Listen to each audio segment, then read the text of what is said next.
Salut à toutes et à tous, c'est Erwan Lavray. On se retrouve donc pour cet après-match de la 37e journée de Ligue de BKT. Le HAC se déplaçait du côté de Valenciennes et honnêtement ça a été un match extraordinaire. Je crois que c'est le plus beau match, le match qui m'a le plus plu du HAC cette saison. Donc voilà, j'en ai bien profité hier soir, une très belle victoire 5-3. Il y a eu des buts, on a été gâtés, on débute ça ensemble, c'est parti.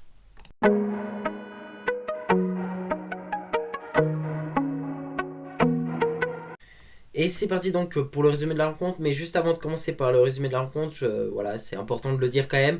Les Stacks de Troyes est officiellement champion de France de Ligue 2, donc voilà.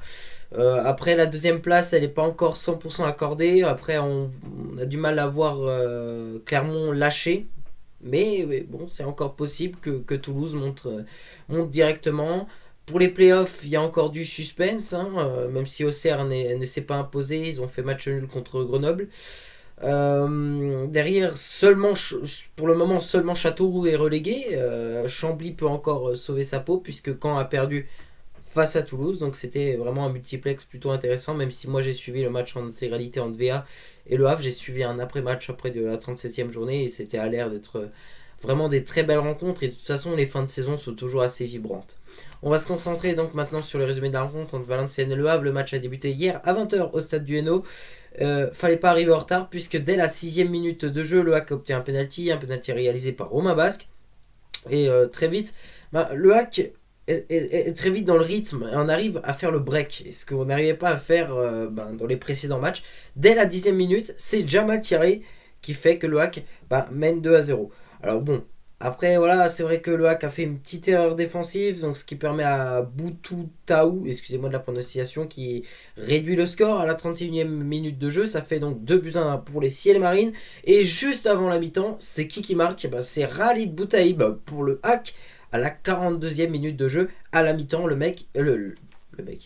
HAC mène 3-1 contre Valenciennes. Donc voilà, c'est vrai que déjà à la mi-temps, c'était déjà un gros score.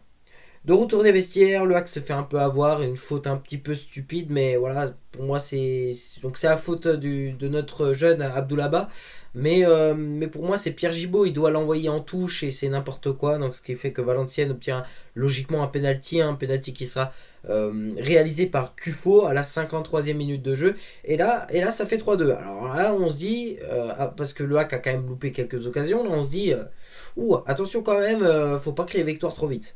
Bon, à la 65e minute de jeu, Romain Basque nous rassure, voilà, il marque son doublé, c'est déjà rare pour un milieu de terrain.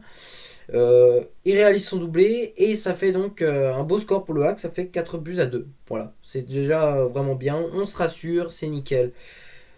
Puis même pas 10 minutes après, 8 minutes globalement après, à la 73e minute de jeu, c'est un de nos jeunes du HAC, Mamadou Fofana, qui marque encore une fois un but. Ça fait donc 5-2 à ce moment-là pour le HAC. Et là, on se dit, bon, c'est bon, la victoire, elle est là. Il n'y a plus de soucis. Bon, on a quand même laissé un peu jouer Valenciennes dans les dernières secondes du match, puisqu'à la 89e minute de jeu, Mokalou, pour Valenciennes, réduit l'écart. Et donc, ça donne un score final de ce match de 5-3. En tout cas, ça a été un beau match. Et le HAC a fait honneur à son maillot parce que déjà il fallait que le HAC officialise son maintien et c'est officiellement fait. Et c'était important pour le HAC de remporter ce match en la mémoire de Christophe Revaux, décédé ce jeudi soir. C'était important pour lui de lui rendre honneur avec une victoire et ça a été le cas. Donc c'est super. Et c'est parti donc pour notre 100% HAC, un match tel que je les aime, un match que j'ai envie que ça se déroule tous les week-ends, ça serait absolument génial. Alors je m'y attendais quand même un peu que le HAC batte Valenciennes, déjà parce que Valenciennes n'avait plus rien à jouer, donc bon, qu'ils perdent à la rigueur ça n'aurait pas changé grand chose, mais parce que je pensais vraiment que le HAC allait faire un bel hommage à Christophe Revaux, décédé ce jeudi soir, et aussi parce que les supporters ont pu discuter avec les joueurs, donc je pense que ça peut aussi les motiver, faire changer les choses. Et ça s'est démontré hier soir et j'en suis super satisfait.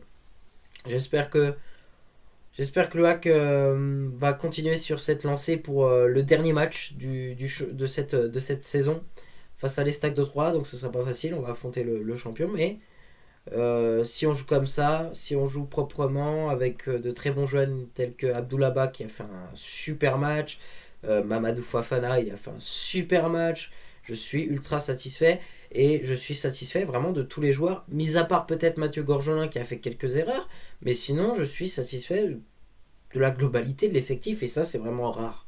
C'est vraiment rare et en plus le hack on marque quand même 5 buts, alors oui 5 buts c'est pas rien. 5 buts, c'est peut-être ce qu'on marque en 6-7 matchs en moyenne cette saison. Donc là, on l'a fait en un match, donc ça me déplaît pas du tout. Alors en revanche, ce qui me déplaît un peu plus, c'est quand même qu'on s'est pris 3 buts. Et ça, c'est un peu plus dérangeant. Mais bon, quand on marque 5, t'es content, t'as les 3 points. Et l'essentiel pour le hack, c'était qu'on gagne et qu'on arrive à se maintenir. Donc aujourd'hui, c'est fait. On peut se concentrer donc sur la saison prochaine. Préparer la saison prochaine face à un adversaire qui sera en Ligue 1 la saison prochaine, les Stacks de 3.